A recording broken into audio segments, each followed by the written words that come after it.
the topic of today's discussion, I think would be good to to talk about or touch on a little bit is pricing art. So for me, I haven't done a whole lot of it.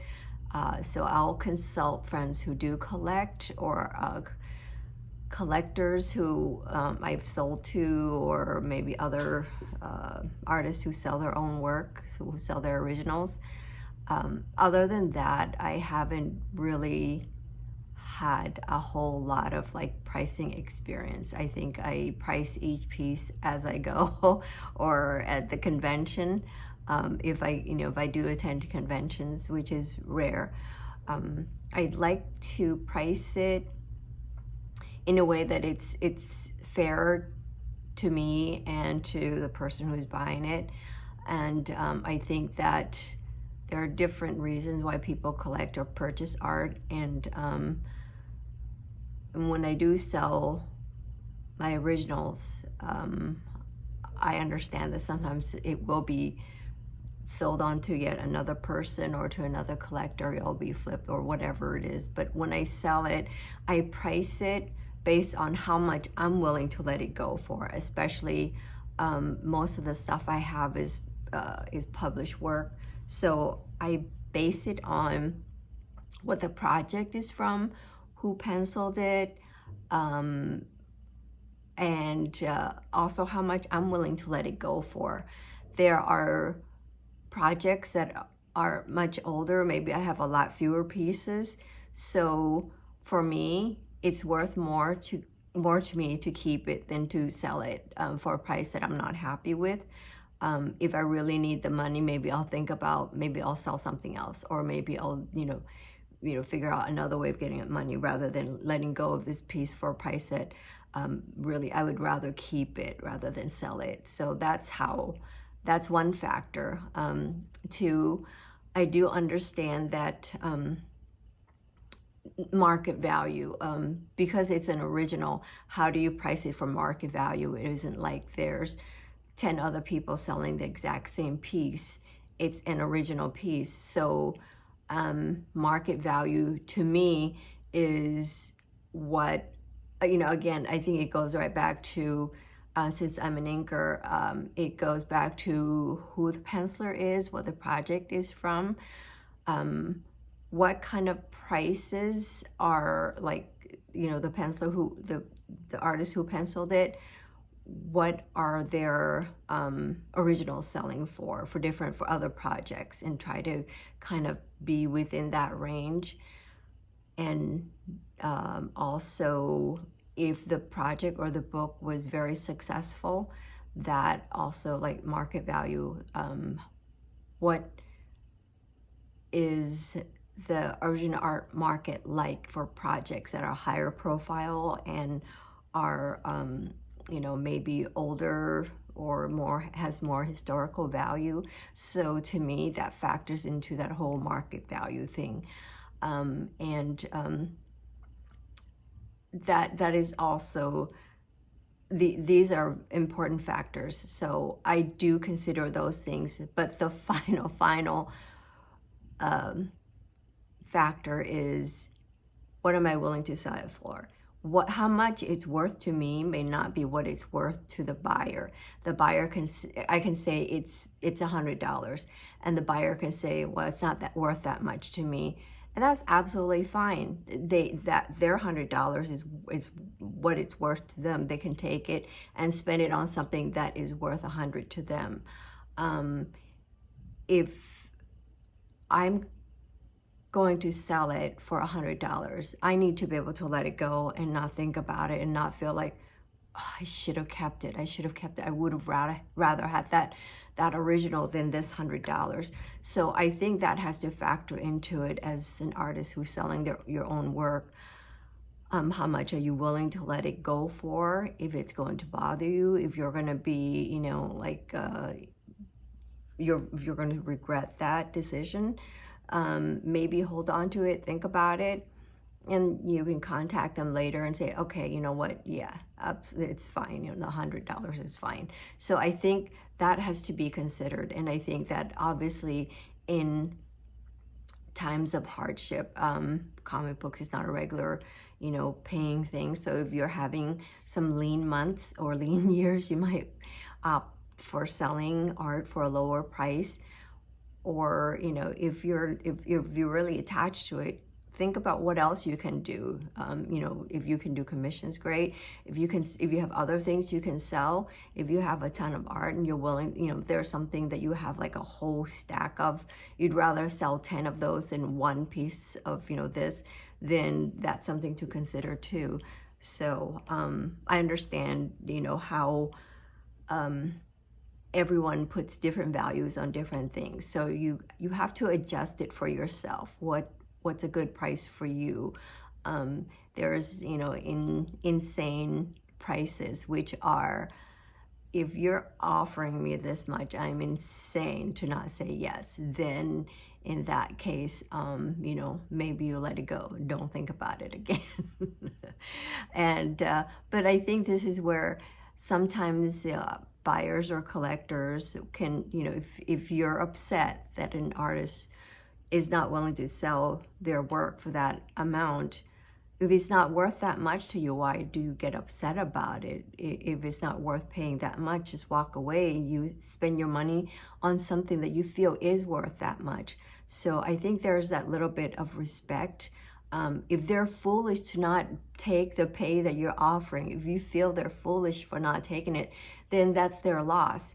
But I don't know, this whole thing of being upset about how people price their work is, I think, wastes of energy. So if you have your money, you want to, if you really, and why would you want the artist to reduce their price and make it cheaper? So you're getting a cheaper product.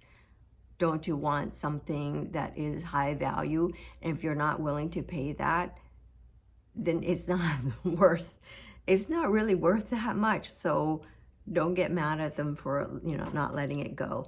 But with all that said, I think there's also like a lot of room for, to meet in the middle.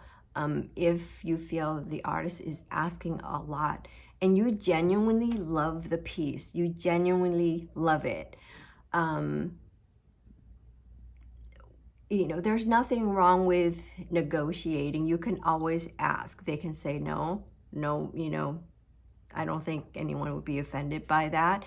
If you offer insanely low, and it could be like maybe an offensive amount, maybe they'll laugh it off of like, okay, for, completely offensive. Well, just maybe think about it and not offer an offensive amount. And you can always, plead your case, like, I don't have $10,000 to spend on this. Would you be willing to take, $1,000 a month for the next 10 months? That's not out of the question. I think it is well worth asking if you really love that piece. And I think there are some artists that will work with you, some who won't. But what have you got to lose for even just asking? So that's my suggestion. But other than that, I think that, and of course it's different if you're someone who's been in the business for a long time. You might have a lot of art to sell and they're all published, and you're willing to go to conventions or even not. You set up a website and you can price it and just whatever whatever you want to list the price at. If people buy, they buy. If they don't, they don't. It's no big deal to you. But if you're a brand new artist who's trying to make a name for themselves, or who's trying to get your work distributed or to get a little more exposure, maybe you might want to sell your art for a lower price. Just, that's your advertisement. That's your self-promotion. You're getting your work out there. It'll be seen by people. The more people who buy it, maybe they share it, maybe they, whether in person or post it, or a lot of collectors have friends who also collect. So There's like a nice sharing community there. So if you don't mind, it's an investment in yourself in terms of getting your work seen. And that is your business card. That is like your visual business card. Your name's on it, your work's on it, people see it, they share it. So it doesn't do you any good to have all your wonderful, beautiful piece stacked at home on your shelf and no one ever sees it. So if you're trying to get work, whether you're selling it or even like you do a giveaway or any kind of way you can come up with to get your work seen, I think it's worth it. Like I said, maybe you're not able to ask for as high of a price on your work, but the purpose of distributing your work is to have it seen. So maybe you price it lower. These are some suggestions, and it doesn't have to be like a grand piece where you've spent months on it. Maybe do something smaller. It's a sampler. Do little pieces that are a little more samples for people to see what it is that you do, especially on like a production schedule where if you don't have time to, if you have to put out a book, you have to do it fairly quickly.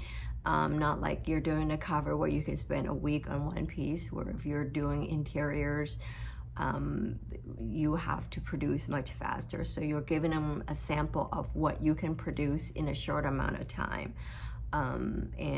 Maybe you can do, like I said, smaller pieces that you can sell for a lower price just to kind of get your work out there.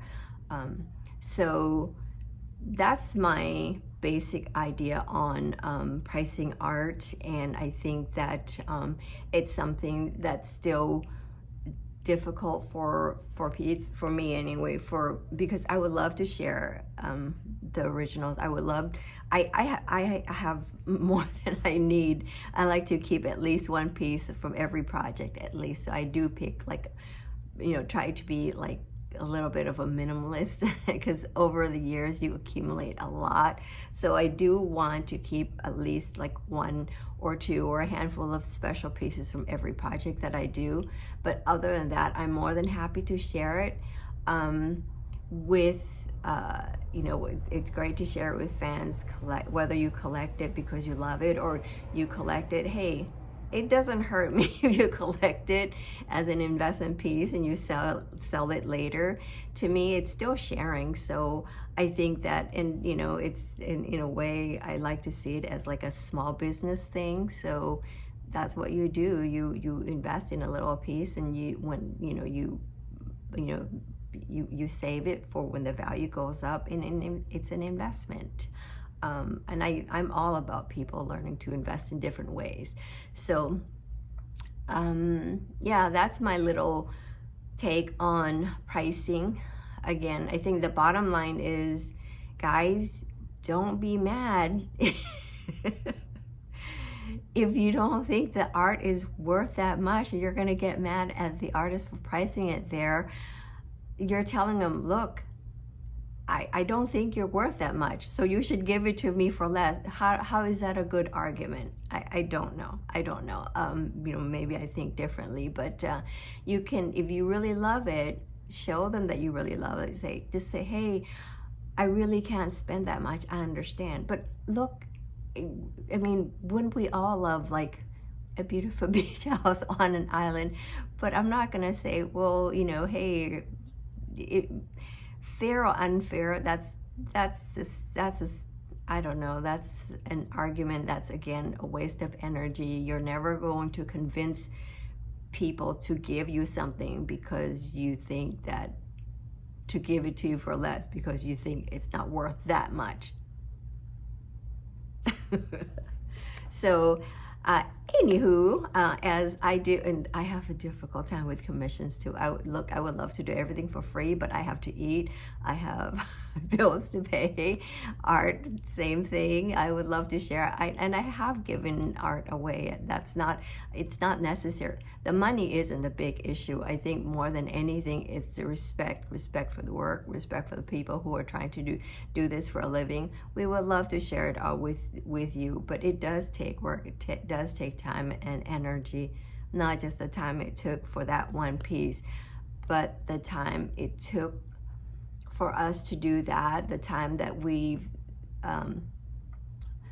you know, and these are the choices that we've made. Okay, I'd rather sit down and do work rather than go for a picnic with my friends or family, or go to this party or that party. Maybe we need to do that to make a living, to make an income, but respect that as well. So it's not just, it only took you 15 minutes. It's 15 minutes that, you know, someone could have spent like playing, you know, ball with their kid or taking their daughter to the park or whatever it is.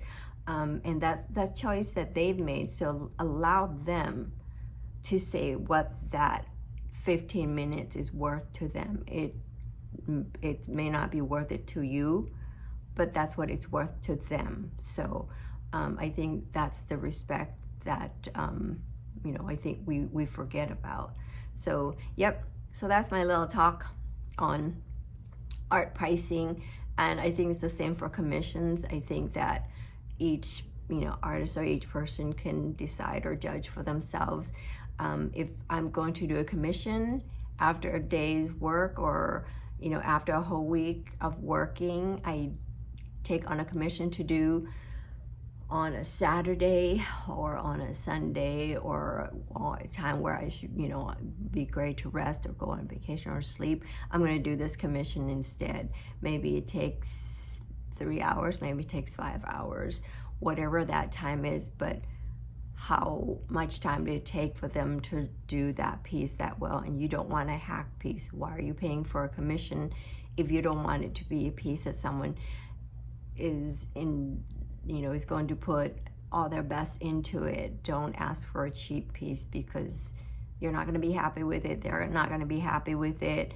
And if it's time that they're spending to work on a commission for you, rather than, you know, taking the rest that they really need, or spending time with family that they really need, or, you know, whatever personal time, maybe they're doing it when they're sick, you don't know, you know, and no one needs to know. I think the person who's, or the artist, gets to decide how much that time is worth, and that's what they're asking, or that's what they're, you know, they're letting you know, that's what this time is worth to me.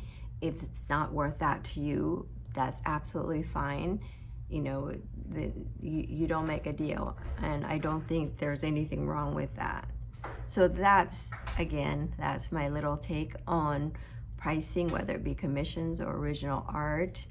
I look forward to seeing what you guys think, and guess what? We can absolutely disagree.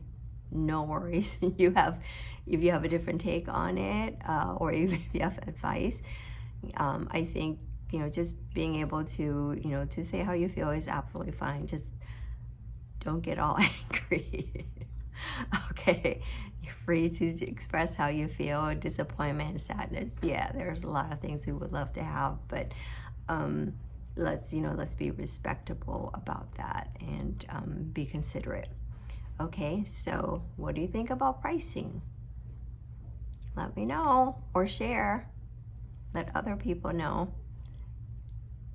Until next time, until I make some really, really famous friends that I can put on this channel, it's just gonna be me, guys. Okay, thanks. Take care. Bye.